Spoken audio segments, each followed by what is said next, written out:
Mateus capítulo 26, Jesus fala sobre isso. E você vai entender por que é necessário vivermos de maneira intencional as disciplinas espirituais. Olha para esse texto, olha para o contexto. Então Jesus foi com os seus discípulos para um lugar chamado Getsemane. Ele disse: sentem-se aqui, enquanto eu vou ali orar. Levando consigo Pedro e os dois filhos de Zebedeu, começou a ficar triste e angustiado. Então lhes disse: a minha alma está profundamente triste, em uma tristeza mortal. Olha o que Jesus pede, olha a ordem. Então, fiquem aqui e vigiem comigo. Continua, por favor. Indo um pouco mais adiante, prostrou-se com o rosto em terra e orou: meu Pai, se for possível, afasta de mim esse cálice, contudo não seja como eu quero, mas como tu queres. Preste atenção nessa história. Depois voltou aos seus discípulos e os encontrou dormindo. Vocês não puderam vigiar comigo nem por uma hora? Perguntou a Pedro. Continua. Vigiem e orem, para que não caiam em tentação. Por quê? Porque o espírito está pronto, mas a carne é fraca. Deixa eu ver se ele passa mais uma vez. E se retirou pela segunda vez e orou: meu Pai, se não for possível afastar de mim esse cálice sem que eu beba, faça a tua vontade. Continua. Contudo voltou de novo e os encontrou dormindo, porque os olhos deles estavam pesados. Continua. Então deixou-os novamente e orou pela terceira vez, dizendo as mesmas palavras. Acabou? Depois voltou aos seus discípulos e lhes disse: vocês ainda dormem e descansam? Chegou a hora, o Filho do Homem será entregue nas mãos dos pecadores. Eu quero falar sobre duas disciplinas espirituais nessa noite de maneira muito rápida: vigilância e oração. Amém? Vigilância e oração. Então a primeira pergunta que nós temos que fazer é: por que eu devo vigiar? Por que a vigilância deve fazer parte das minhas disciplinas espirituais? Por quê? Porque a minha natureza, como você acabou de ver, eles estavam ali diante de uma batalha, talvez a maior batalha espiritual da vida de Jesus. E Jesus pediu auxílio para essa jornada. Então vigiem comigo, orem comigo. E o que aconteceu com eles? Cansados, dormiram. A primeira coisa que eu quero apontar aqui, pode colocar para mim ponto 1, sobre esse texto, a importância da gente vigiar como disciplina espiritual. Por que eu devo vigiar, meus amigos? Porque a natureza da minha carne é fraca e limitada, sujeita ao cansaço, ao sono, à distração e à tentação. Eu preciso aprender a estar vigilante. Por quê? Porque o meu espírito, Jesus diz, está pronto. Ou seja, há no meu espírito uma predisposição positiva. Há dentro do meu espírito um desejo genuíno e verdadeiro de agradar a Deus, de cumprir a vontade de Deus, de me desenvolver e aperfeiçoar nas coisas de Deus. Isso é fato. Mas existe uma matéria chamada carne, que ela é contrária, que ela vai perecendo, que ela então passa por um processo de sujeito a sono, a cansaço, a distração, a medo, a tentações. Quem está entendendo, diga aleluia. Aleluia. Aleluia. Pedro disse para Jesus, um pouco antes nessa história, que ele estaria com Jesus até a morte dele. Eu não vou te abandonar. Quando Jesus diz assim: mas ainda hoje você vai me negar 3 vezes. Quem lembra? E Pedro, do jeito dele, disse para ele: não, eu não vou abandonar não. Mas nós sabemos muito bem o que aconteceu logo depois. A Bíblia diz que Pedro nega a Jesus. A pergunta que eu faço é: Pedro mentiu para Jesus quando ele disse que iria até as últimas circunstâncias ao lado de Jesus? Pedro mentiu? O que vocês acham? Pedro mentiu? A intenção de Pedro era oculta? Não. Pedro não mentiu quando ele disse: não, eu vou até a última circunstância. Inclusive ele corta a orelha de Malco naquele episódio quando os ladrões chegam para levar Jesus. Ou seja, eles estavam comprometidos. No entanto, logo depois ele nega a Jesus. Ou seja, Pedro não mentiu, mas Pedro, de certa forma, não vigiou o seu orgulho e a sua autoconfiança. Vou repetir. Pedro não mentiu quando disse que iria até as últimas alternativas e circunstâncias. Era a verdade que ele estava falando. No entanto, Pedro subestimou a sua carne, ou seja, ele não vigiou o seu orgulho e a sua autoconfiança. Então, olha que coisa curiosa. Gálatas capítulo 5, versículo 16 até o versículo 18. Olha o que Gálatas diz. Por isso, eu estou usando a versão NVT, eu vou usar essa aqui. Por isso digo, vivam pelo Espírito, de modo nenhum satisfarão os desejos da carne. Continuando. Pois a carne deseja o que é contra o Espírito é o que é contra a carne. Eles estão em conflito um com o outro, de modo que vocês não fazem o que desejam. Todavia, se vocês são conduzidos pelo Espírito, não estão debaixo da lei. Ou seja, Paulo está dizendo algo muito claro.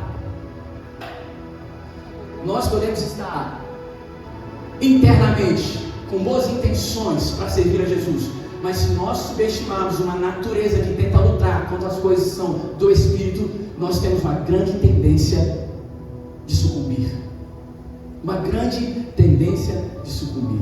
Por que eu devo vigiar, como Jesus disse aos discípulos? Porque a minha carne é fraca. Se Pedro tivesse um pouco mais de força para permanecer, talvez ele tinha entendido algo poderoso. Jesus, ele era a própria verdade, e a própria verdade diz para ele: você vai me negar. Se Pedro fosse um cara que depois ele se tornou, a primeira coisa que ele ia pensar é o quê? A partir de agora, eu vou vigiar cada passo meu. Porque Jesus falou que é alguma coisa muito difícil, talvez ele nem entendia. Negar, como assim negar? Nem sabia como seria esse contexto. Mas entende? O que Pedro faz? Jesus, diante do sua maior luta, que ele soa sangue no Getsemane, o que ele faz? Ele se apega à oração e à vigilância para passar por aquele episódio, porque ele sabe que a carne é fraca. Inclusive ele diz: Senhor, se for da tua vontade, afasta de mim. Ou seja, a carne está dizendo: eu não suporto, eu não dou conta, eu não consigo, é demais para mim, você não pode ir até aí. A carne estava dizendo: você não vai conseguir, são os pecados da humanidade inteira, é uma dor terrível, algo muito ruim vai acontecer com você. A carne está dizendo: não vai. Mas ele entende que ele precisava estar vigilante, e depois ele entra em oração para receber então de Deus a força necessária para suportar aquela tentação. Pedro não faz isso. Pedro ouve algo a respeito e Pedro negligencia. E por negligenciar a força que havia dentro da sua natureza humana, ele sucumbe então àquela verdade que Jesus havia estabelecido. Estou sendo claro, meus amigos? Vigiar. Por quê? Porque a minha natureza é limitada. Vai ter momentos na minha e na sua vida que tudo que você gostaria de fazer no final do seu dia era dormir. Quantas vezes eu negligenciei por estar cansado? Momentos diante da presença de Deus, eu fiz um monte de coisa que precisava ser feito. Então eu cheguei lá 11 horas da noite, eu falei: Jesus, eu não consigo te dar um tempo de qualidade, minha vida foi corrida, mas o Senhor entende. E aí eu negligencio.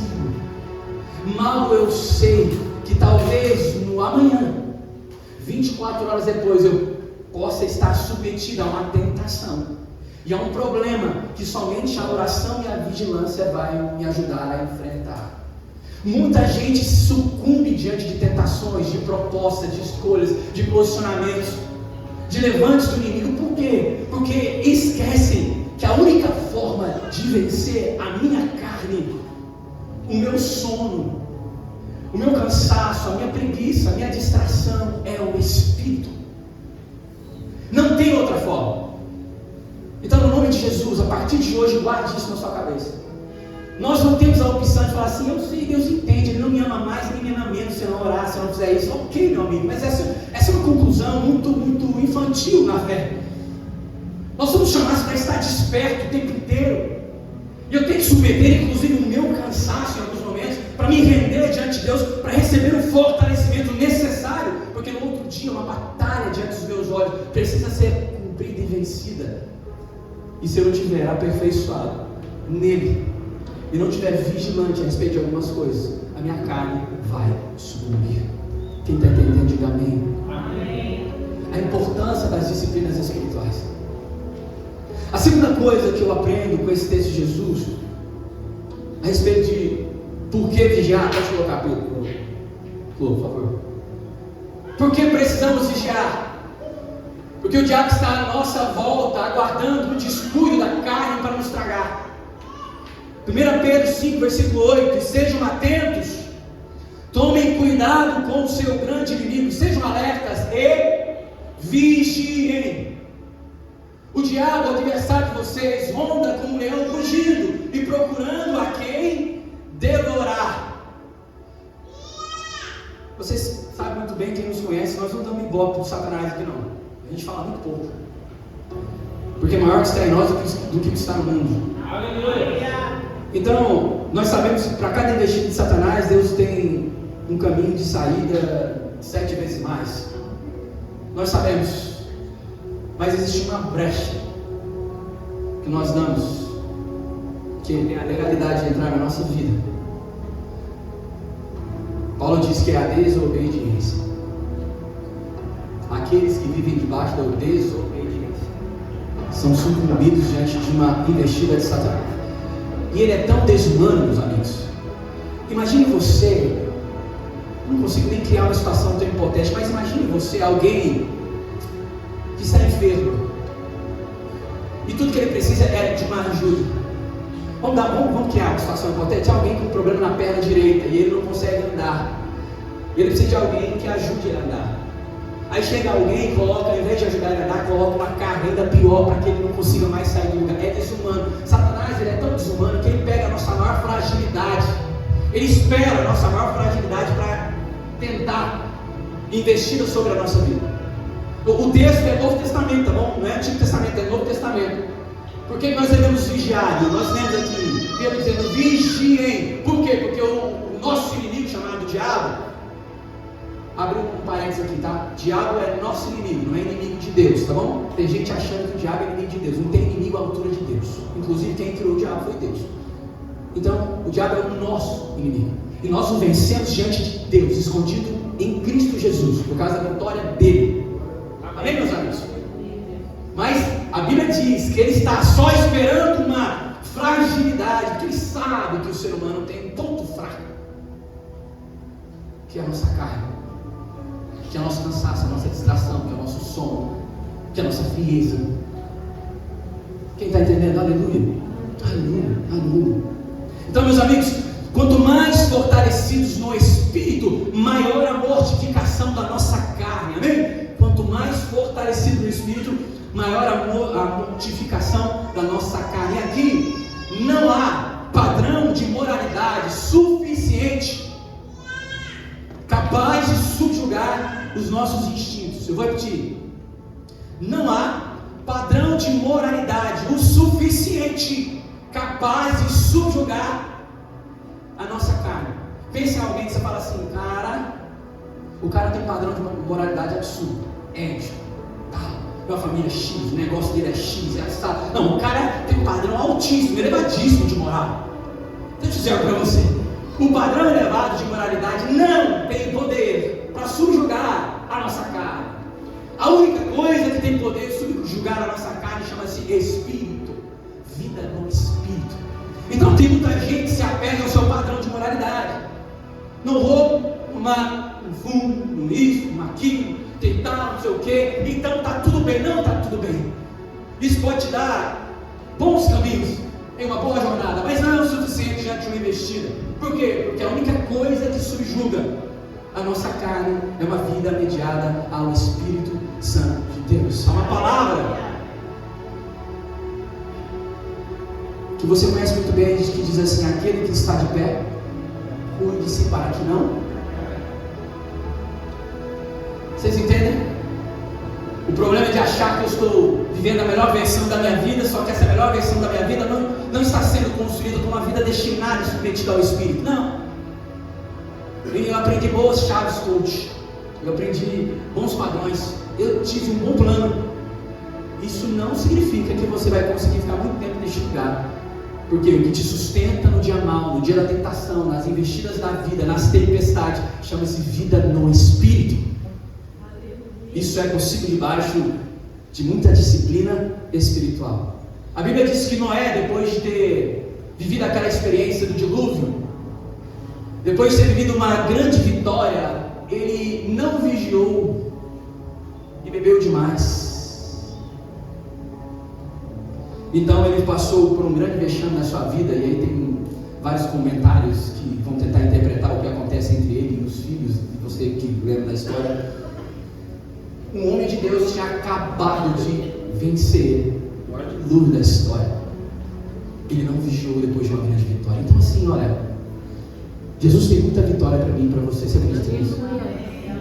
Mas tome cuidado que logo depois de uma grande vitória, é meio que comum nós subestimarmos e deixarmos de estar alertas, e a gente começa a negligenciar algumas coisas, e é nessa hora que a gente pode se sucumbir. Aconteceu com Noé. A Bíblia diz que Davi, um homem segundo o coração de Deus, em tempo onde os reis iam para a guerra, Davi decidiu ficar ocioso, e nessa ociosidade, diante do seu palácio, ele enxerga uma mulher. E você conhece o final dessa história. Davi cai em adultério porque faltou vigilância. A Bíblia diz que Sansão, um homem que foi escolhido no ventre da sua mãe, cheio do Espírito, quando ele recebe essa promessa, foi seduzido por falta de vigilância, e dali ele encontrou a sua maior força. Então, meus amigos, a vigilância, ela prepara o nosso coração para reconhecer o perigo, e a oração prepara a nossa vida com poder para resistir à tentação. Vigilância prepara o nosso coração para reconhecer o perigo, e a oração nos dá poder para resistir esse grande dia. Então, se eu pudesse resumir de maneira bem fácil, vigilância me lembra da minha natureza limitada, e oração é o poder que me faz resistir quando esse dia chegar. Vocês estão entendendo a importância? Não tem como, meus amigos. Eu vou reforçar o que nós falamos no início. Não é possível ser crente. Não é possível cumprir as exigências do discipulado. Então a ideia de ora o dia que eu quero, vigio o dia que eu quero. Não. A Bíblia não nos chama para isso. Nós começamos falando sobre um corpo que é subjugado debaixo de uma disciplina. E essa disciplina nos treina, nos refina, nos prepara para que a gente possa fluir naquilo que Deus tem nos preparado. Vigilância e oração. Eu vou terminar então essa última parte, já que eu falei sobre 2 pontos a respeito de vigilância. Todos entenderam? Vigilância, então, me prepara o coração para reconhecer o perigo. E agora, por que então eu vou orar? Por que eu preciso orar? Eu vou trazer aqui alguns conceitos que vai além de apenas resistir com poder. Quero que você, Globo, por favor, coloque para mim o ponto 3, por gentileza. Por que nós precisamos orar? Porque a oração é a ferramenta que nos sintoniza com uma realidade espiritual que sustenta o universo. O pessoal que está dedicado, está vendo o pessoal com caderninho, bloco de nota.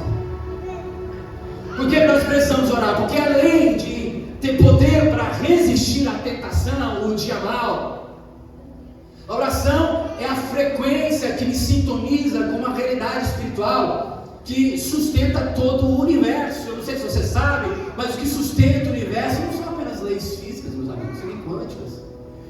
O que sustenta o universo, a Bíblia diz que é a palavra do seu poder que sustenta todas as coisas. É Deus que sustenta o universo.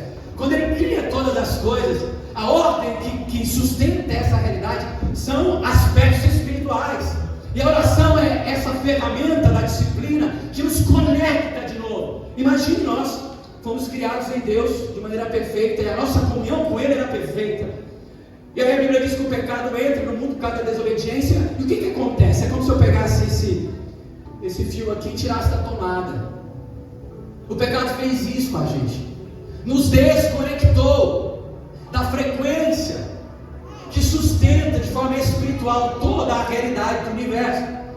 E aí vem Jesus naquela cruz. Romanos fala muito bem: o pecado entrou por um só homem, mas a graça e a obediência veio por um só homem, todos foram justificados diante de Deus. Aleluia, por causa disso. Então a oração é esse lugar que me devolve de novo para essa sintonia, para essa frequência que sustenta a realidade espiritual de todo o universo. Olha o poder que há quando você, na sua casa, debruça diante de Deus e começa a elevar a sua voz. Você está entrando em sintonia com aquilo que de fato sustenta todas as coisas. Você não está diante dos homens. Você reconhece que o sentido do mundo na oração está fora do mundo. Embora aqui a gente tenha leis fáceis de entender, mas quando eu estou diante de Deus na presença, eu dobro os meus joelhos, eu estou elevando a minha sintonia, estou elevando o poder, eu estou elevando a intimidade ao lugar de um potencial muito mais elevado. E aí eu me reconecto de novo. E ao me reconectar, eu sou nutrido com poder, com unção, com autoridade. E aí eu recebo de Deus aquilo que eu fui chamado, todas as coisas necessárias para cumprir o meu chamado. Então, por que eu devo jejuar na semana que vem? Por que eu devo orar? Porque a oração é a forma mais prática de participarmos ativamente da implantação do reino de Deus. Se você quer viver o reino de Deus nessa terra, e você quer participar de forma colaborativa a partir daquilo que Deus está fazendo, só é possível através de uma das disciplinas espirituais, chamada oração. A oração me conecta de novo e me torna agora participante ativamente da implantação do reino de Deus. Martim Lutero diz: a oração é o principal trabalho da fé. Eu vou repetir: a oração é o principal trabalho da fé. Oswald Chancellor diz: a oração não nos prepara para a maior obra. A oração é a maior obra. A oração não nos prepara para a maior, ela é em si mesma a maior obra. Porque nessa conexão muita coisa acontece. Então, a oração é a ferramenta principal que sustenta e desenvolve a minha comunhão com Deus. Eu sei que o tempo já foi, eu vou adiantar. Ponto 4, projeta para mim. Deus está falando no teu coração nessa noite? Aleluia. Aleluia. Por que eu devo orar? Porque a oração é o meio pelo qual o Espírito revela a mente e o coração de Deus. Jeremias capítulo 33, versículo 1 ao versículo 3. Olha o que diz. 33, 1, por favor. Pode voltar aí, falar. Preste atenção nisso. 1. Jeremias ainda estava preso no pátio da guarda quando a palavra do Senhor veio a ele pela segunda vez.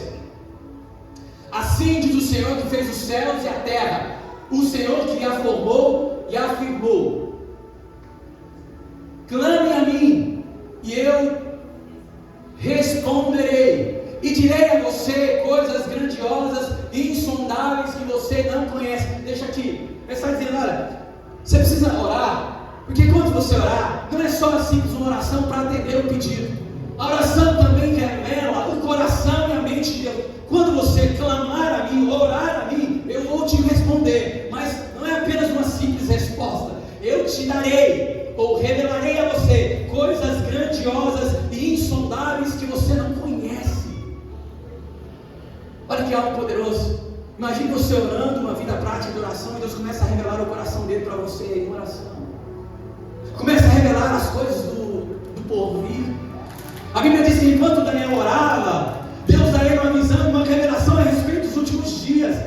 A Bíblia diz que enquanto Pedro estava orando, ele tem uma visão de Deus que ressignifica a sua ideia a respeito dos gentios. Ou seja, o Evangelho é compreendido como resposta a uma oração que ele estava fazendo. Jesus, no Monte da Transfiguração, estava em oração, e então ele recebe ali a visita de Moisés, de Elias, e o corpo dele é glorificado. Entendam?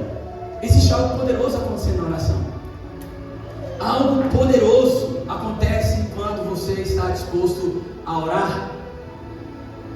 Deus não atende apenas alguns pedidos, Deus revela o seu coração a respeito dos próximos dias. Eu creio nessa igreja, eu tenho buscado isso diante de Deus. Nós somos uma igreja nova, começamos tem poucos meses, vocês sabem muito bem disso. A nossa preocupação não é apenas ser mais uma igreja, é ser a porta-voz de Deus para o tempo. Nós entendemos uma igreja simples, esse é o nosso nome, Simple Church, que nós temos uma missão efetiva nesses dias chamados últimos. E nós não queremos ser dissociados com aquilo que Deus está fazendo. Nós queremos entender o fluir do Espírito, para que nós possamos contribuir de maneira efetiva. Só que só é possível entender se eu tiver uma disciplina espiritual que me prepare, que me desenvolva, que me faça crescer, que me ajude a subjugar o meu corpo, a minha preguiça, a minha distração, o meu cansaço. Eu sei que todo mundo trabalha aqui, é cansado. Meu amigo, depois que a Luísa nasceu, meu Deus do céu, cabelo branco, olheira. Ixi, Maria. Desculpa. Aleluia. Aleluia. Eu sei que você vai sair aqui. A primeira coisa que você vai fazer é te passar no lanche. Eu vou para casa, eu vou hoje, vou orar. Aleluia, aleluia, aleluia.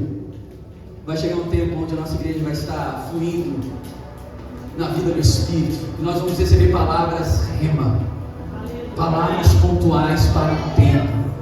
Só que Deus não faz isso em uma igreja que não ora.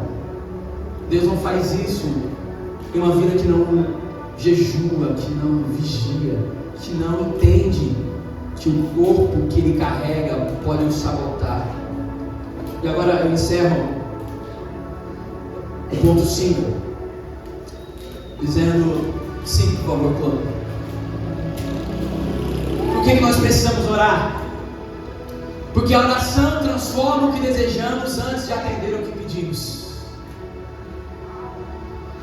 Por que nós devemos orar? Porque a oração transforma o que desejamos antes de atender o que pedimos. Romanos capítulo 8, versículo 26 e versículo 27, eu não sei se eu passei. Olha aí, da mesma forma, o Espírito nos ajuda em nossa fraqueza, porque o nosso corpo está enfermo, não é?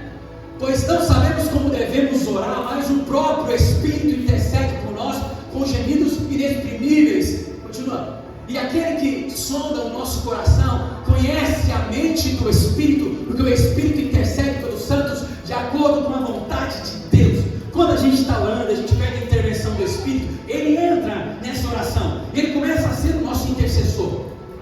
Ele conhece a mente de Deus e os planos de Deus, ele conhece o coração daquele que está orando. Então ele tenta traduzir de uma maneira única, que seja compatível com o propósito de Deus. Então ele traz essa oração específica. E porque ele diz que nós não sabemos orar como convém, porque a nossa natureza é fraca, ela é limitada. Então vem o poder do Espírito, traduz a minha oração e coloca em conformidade com a vontade de Deus e bum! O Evangelho vai sendo anunciado, porque o Espírito Santo está nos guiando em todos os aspectos. Podemos sim sermos fragilizados por causa da nossa natureza, mas recebemos o apoio do Espírito Santo, que de certa forma trata o nosso coração segundo a vontade de Deus. O Espírito Santo trata o nosso coração segundo a vontade de Deus.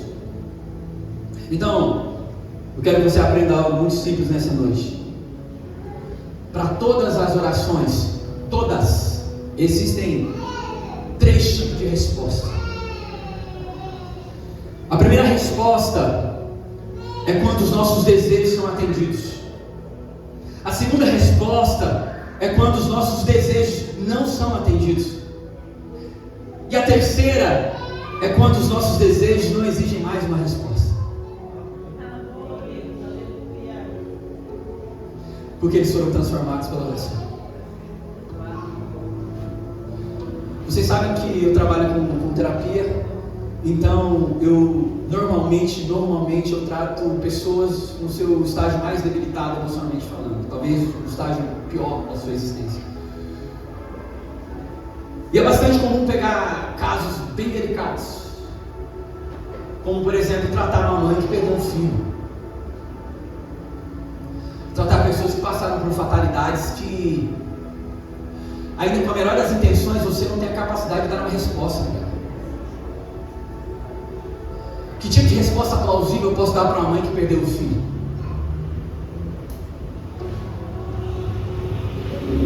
Existem orações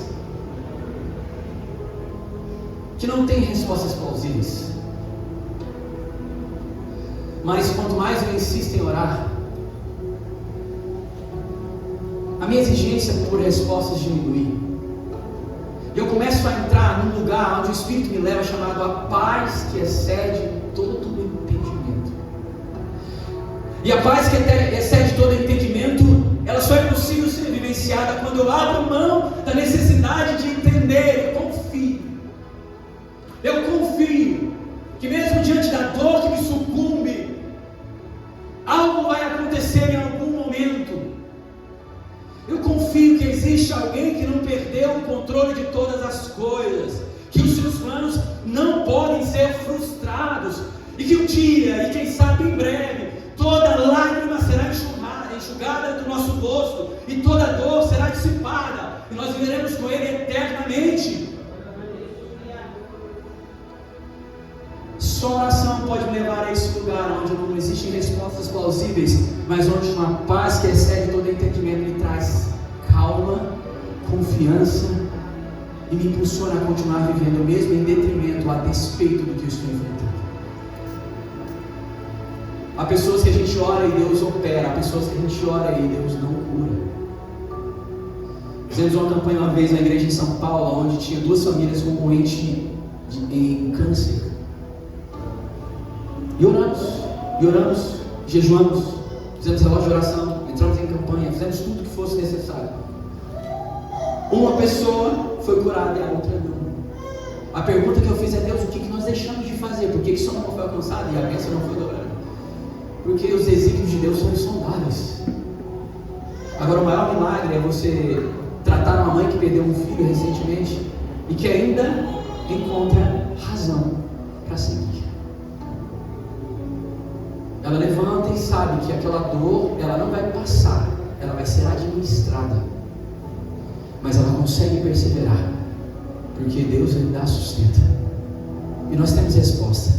Aquele dia está chegando, e quando ele chegar, toda a consequência que o pecado gerou na nossa vida vai ser dissipada, e nós viveremos eternamente, para sempre, para sempre, para sempre, ao lado daquele que nós tanto amamos. Eu gostaria que você pudesse guardar tudo que foi dito nessa noite. Nós só viveremos de forma intencional e de forma profunda as promessas de Deus na nossa vida, se nós tivermos a consciência de que precisamos nos desenvolver nas disciplinas espirituais. Precisamos.